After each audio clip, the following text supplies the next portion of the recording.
Today we're going to be talking about why the Uber's match feels too long. The Uber's match has currently been around 27 chapters now and started in March, so it's been over 7 months. This is in contrast to the Manshine match that had 29 chapters and lasted around 7 months as well. These two arcs have both been around the same time span, but yet the Uber's match still feels longer in its own way. I think this has to do with the pacing and detail of the arc compared to Manshine. In the Manshine arc, we mainly see the same characters in Manshine evolving, and that was Ryo, Chigiri, and Nagi. We also get some small moments with Agi as well, but that was it.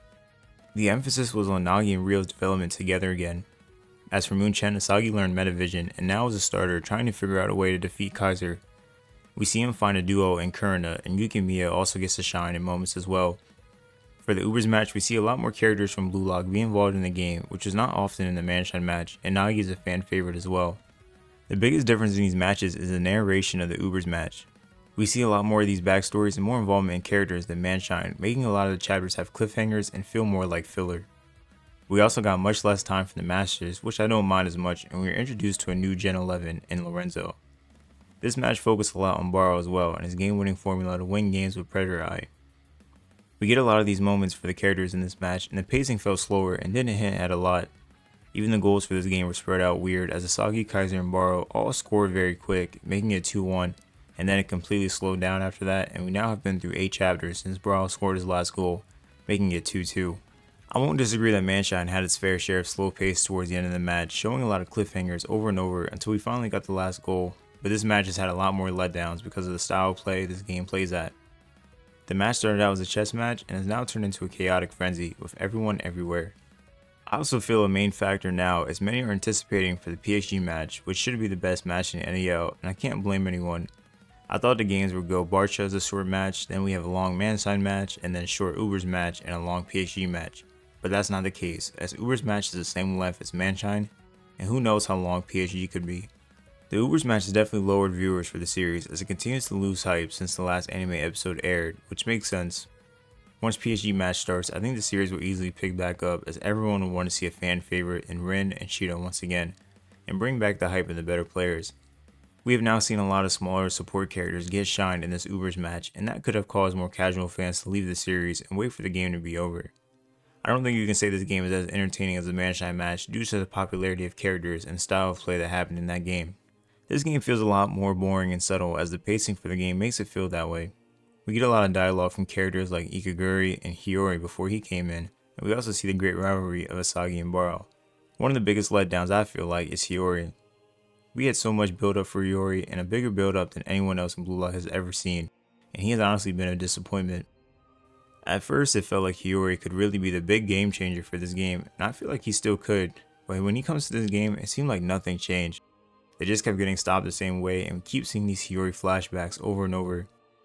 It's like you think if they showed just one more flashback of Karasu saying, "Believe in yourself," Hiyori would finally listen, but yet again, we keep seeing this ordeal with his parents and the hold they have on him, and he has not let it go yet.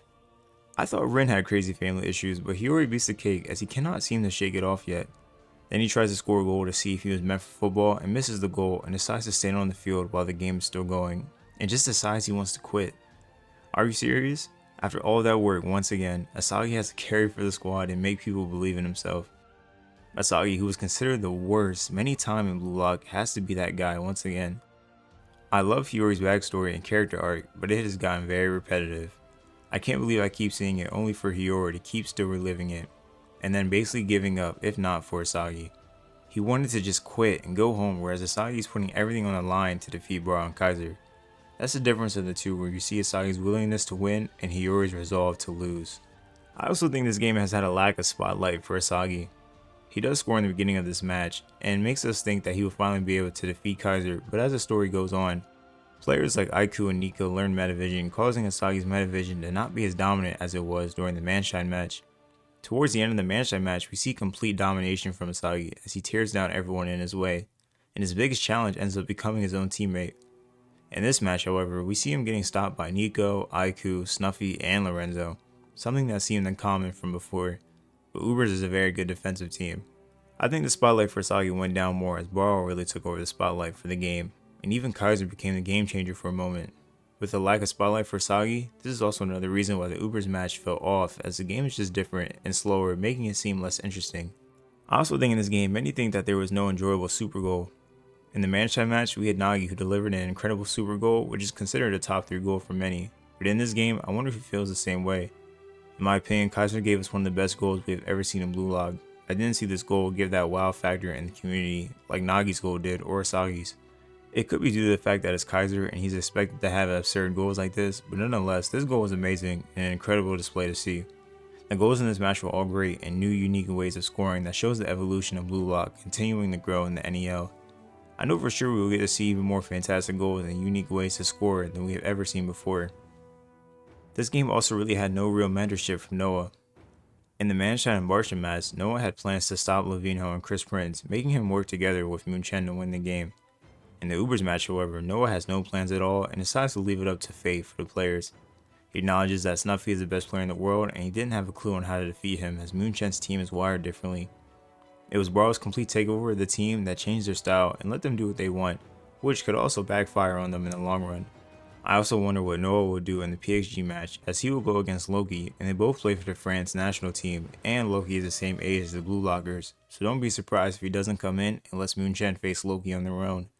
I would love to see that honestly, as they are closely in age and that is a big test to see how far they have come to go against someone like Loki. This game also had a lot of outsmarting plays that really led to nothing.